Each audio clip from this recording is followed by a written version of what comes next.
అప్పుడు పిల్లవాని వలె మాట్లాడి తిని, పిల్లవాని వలె తలంచి తిని, పిల్లవాని వలె యోచించి తిని. ఇప్పుడు పెద్దవాడనై పిల్లవాని చేష్టలు మానివేసి తిని.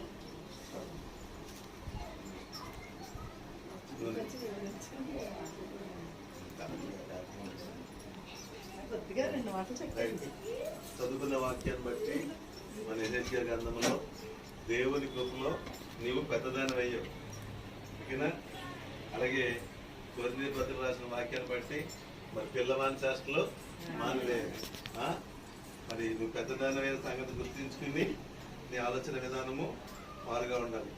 ఇప్పటి వరకు మనం ఎవరితో ఎలా కలిసిన తిరిగేసినా దాన్ని లెక్కల్లోకి తీసుకోవాలి. పెద్దదాని అయ్యామంటే అర్థం ఏంటంటే ఆడపిల్లలతో స్నేహం చేయాలి, మగపిల్లలతో స్నేహం చేయాలి. ఎక్కడ ఎవరితో ఎంతవరకు ఉండాలన్నది ఒక వివేకం కలిగి ఉండాలి.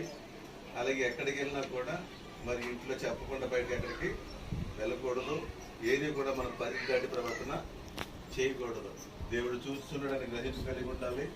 అలాగే దేవుడికి నీ సాక్ష్యాన్ని కాపాడుకుంటూ దేవుని ఆయన హృదయాన్ని సంతోషపరిచే విధంగా నీ జీవితము ఉండాలని దేవుని వాక్యం తెలియజేస్తుంది. గాడ్ బ్లెస్ యు అమ్మా.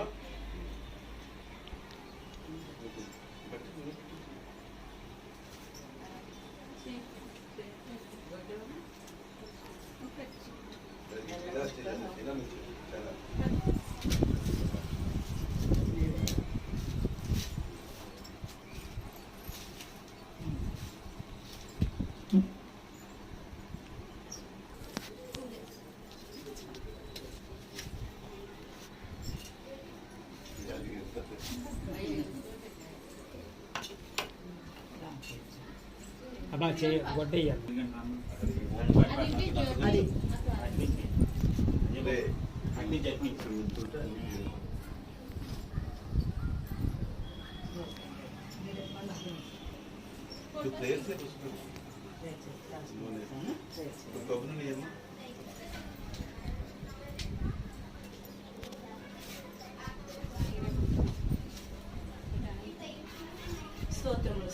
స్తోత్రములు ఎందుకు నీకు వందనాలు ప్రభువా. నాయన బాల్యం నుండి నాయన ఇంతవరకు తండ్రి నాయన అయ్యా ఏ వయసునకు ఎదుగుదల కావాలో ఎదుగుదల ఇచ్చి చక్కటి శరీరాకృతినిచ్చి తండ్రి యవన ప్రాయంలోకి ప్రవేశపెట్టినందుకు నీకు వందనాలు స్తుతులు స్తోత్రాలు తండ్రి. ఇదిగో నాయన యవన ప్రాయం అంతా కూడా నాయన నీ కృపలో భద్రపరచండి నాయన. నీ అగ్ని కంచె నీ కాపుదల భద్రత క్షేమము దయచేయండి.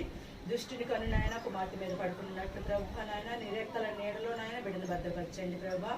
అయ్యా యవన ప్రాయంలో తండ్రి బిడ్డ ఏ విధంగా నడుచుకోవాలో తగిన జ్ఞానము నాయన, వివేకము నాయన, విచక్షణ నాయన బిడ్డకు దయచేయండి ప్రభా.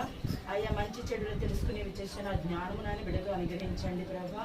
అయ్యా ఎవరితో ఎలా నడుచుకోవాలో, ఎక్కడ ఎలా మాట్లాడాలో, ఎక్కడ ఎలా ప్రవర్తించాలో తండ్రి బిడ్డకు నేర్పించండి ప్రభా నాయన. అయ్యా ఎక్కడికి వెళ్ళినా నీ కాపుదల భద్రత క్షేమము బిడ్డ చుట్టూ దయచేయండి ప్రభా నాయన. అయ్యా నీ దయందు మనుషుల దయందు ప్రభా బిడ్డ చక్కగా వర్ధిల్లి తండ్రి చక్కగా తన కన్యత్వాన్ని కాపాడుకుని ప్రభా చక్కటి వ్యక్తికి నాయన వెళ్ళాలి తండ్రి. తన కుటుంబ జీవితాన్ని నాయన అయ్యా భద్రపరచుకోవడానికి సహాయం చేయండి ప్రభా. తగిన అడిగి పొందుకున్నాం పరమ తండ్రి. ఆమేన్.